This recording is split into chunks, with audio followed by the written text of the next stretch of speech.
Let's turn to Washington because the FBI has confirmed it's investigating the shooting of two National Guard soldiers near the White House as an act of terror.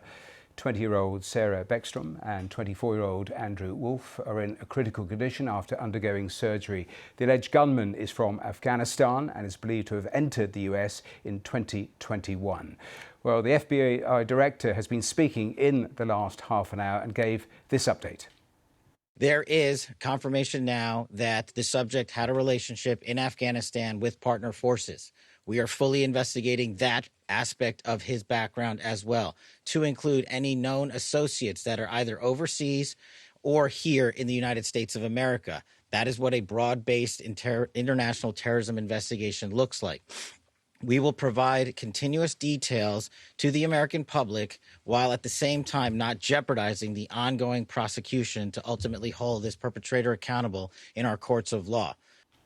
Well, that was Kash Patel. Let's speak to our North America correspondent, Nomia Iqbal, who was listening to that, and tell us a little more about some of the detail that emerged from that news conference.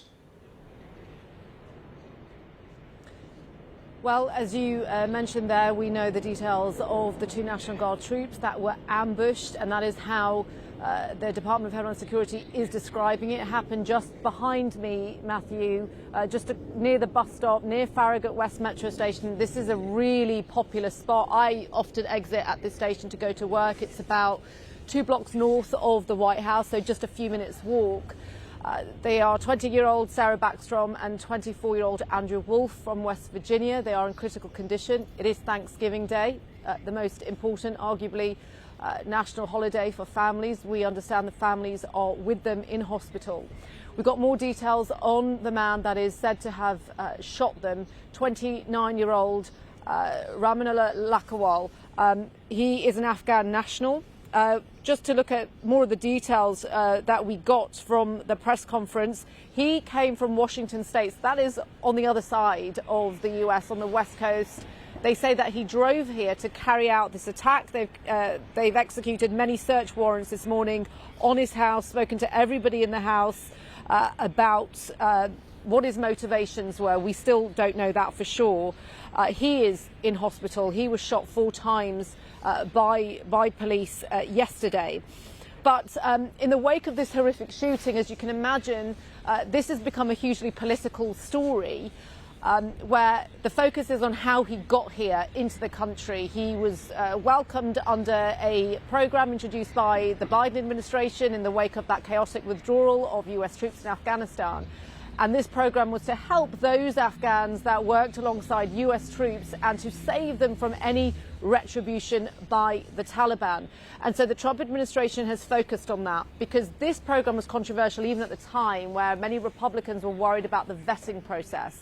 And now there's an element of, well, we told you so, coming from those conservatives. But then on the other side, you've got prominent liberals saying, well, the National Guard troops shouldn't have been here. They've been here since August. You see them here all the time. They're really friendly, very approachable. I've stopped and had conversations with them, spoke to some yesterday who said they were very shaken up by what had happened, but they were here to do their job. President Trump says they're here to tackle crime. Liberals and Democrats are saying there is no crime in DC that warrants the deployment of National Guard troops. That crime, the statistics show, has been going down since before they came in August. So what you have in the wake of this horrific shooting is these divisive politics, but at the heart of it, ultimately what you have are 2 very young people in a critical state in hospital on Thanksgiving Day. So we wait to get updates on them, but also on the suspect as well. And it's worth mentioning that the US Attorney Jeanine Pirro said that if one of those National Guard troops passes, then the suspect is looking at a charge of murder 1, and Pam Bondi, the Attorney General, said yesterday they would be seeking the death penalty. Nomia Iqbal, live for us there in Washington. Thanks very much.